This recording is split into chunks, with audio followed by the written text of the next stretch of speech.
Dərmanovların 73 nömrəli məktəbi müəllimə deməyə söz var. Buyurun.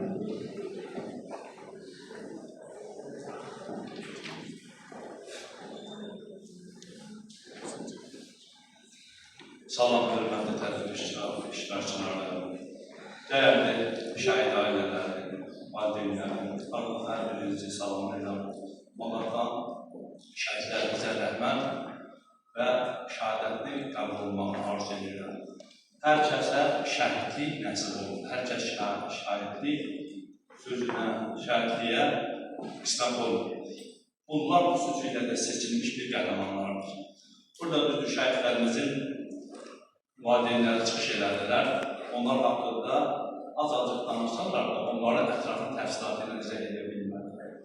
Biz də izah edə bilməliyik. Çünki onlar elə bir qəhrəmanlıq, elə bir yol seçdilər ki, onlar öz canlarını, qanlarını, atalarını, analarını hər şeyi severək Allaha tədə elədilər. Çünki şəhidlər sözü Quran-ı Kərimdə böyük bir anlam daşıyır. Çünki müqəddəs kitabımız Quran-ı Kərimdə buyurulur ki, şəhidləri ölü demir. Onlar digər insanlardan fərqlənirlər.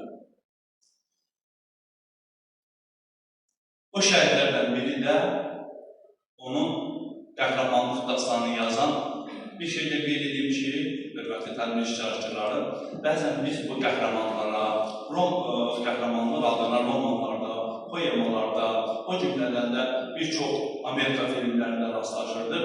Amma bu şəhidlərimiz bizim həqiqi qəhrəmanlarımız olur. Onların canlı qəhrəmanlarımız olur. Onlardan biri də bizim məktəbimizin məzun şəhidi Sadıqov Səbuhi Rövşənoğlu. Səbuhi haqqında çox danışmaq olar. Çünki Səbuhi 24 yaşında böyük bir qəhrəmanlıq simvolu boyunu getdi. Həm məktəb müəllimləri üçün, həm şagirdlərimiz üçün, həm qonşular üçün, bütün Azərbaycan üçün və o cümlədən də digər şəhidlərimiz. Mənim qohumumda, əqrabalarımda, dostumun oğlu da şəhid olub. O şəhidlərə baxanda xüsusilə də baxırsan ki, bunlar digər insanlardan xüsusilə də fərqlənirlər. Və Sadıqov əslən Füzulidən olsa da bir Əsvar rayonunda doğulub, boya başa çatıb. Sonra bizim məktəbdə 73 nömrəli məktəbdə oxudu. O oxuduğu müddətdə elə aşağı siniflərdən idmana meyil edirdi. Və onda böyük bir vətənpərvərlik tərbiyəsi var idi. Vətəni almaq eşqi ilə yaşayırdı. Amma kənardakılar ona balaca bir uşağın vətəni necə alacağına belə bir gülə baxardılar. Amma həqiqətən də Birinci Qarabağ müharibəsində biz çoxlu şəhidlər itirdik. Orada da bizim yaxınlarımız, əzizlərimiz dünyasını dəyişdilər. 15 min, 20 mindən çox şəhid itirdik, amma əlimizə heç nə gəlmədi. Bu şəhidlər elə bir şəhidlərdir ki, bunların sayəsində biz torpaqlarımızı geri qaytardıq. Bəli, güc, qüvvət, güclü ordumuz olsa da, amma biz Prezidentimiz İlham Əliyevin dediyi kimi, bizim əsas qüvvəmiz, canlı qüvvələrimiz şəhidlərimizdir. Allah şəhidlərimizə rəhmət eləsin. Düşmənlər içimizə hər cürə xain saldı. Zəngəzur və Göyçəni düşmən idəyələ aldı. 30 ildir Qarabağ işğal altında qaldı. Ali Baş Komandandan əks məmri aldı. 44 ilin içində qələbə zəfər çaldı. Biz haqlı olsaq da dıraya haqq verdilər. Bizə yalancı vədlər, onlara güc verdilər. Atəq Minski isə boş-boş gəlib getdilər. Ali Baş Komandandan əks məmri aldı. 44 ilin içində qələbə zəfər çaldı.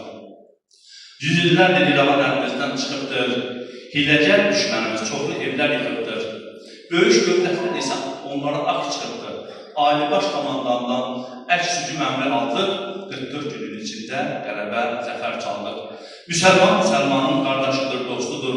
Müsəlmanın torpağı, müsəlmanın yurdudur. Şəhidlər, qazilər də əsl vətən oğludur. Ali Baş Komandandan əks hücum əmri aldıq. 44 günün içində qələbə zəfər çaldıq. Bu qisas çox şükür ki, qiyamətə qalmadı. Erməni vəhşiliyinin həddi olmadı. Bizə qarşı etdiyi heç bir zülüm qalmadı. Ali Baş Komandandan əks hücum əmri aldıq. 44 günün içində qələbə zəfər çaldıq. Zəfərimiz mübarək olsun. Sağ olun, var olun.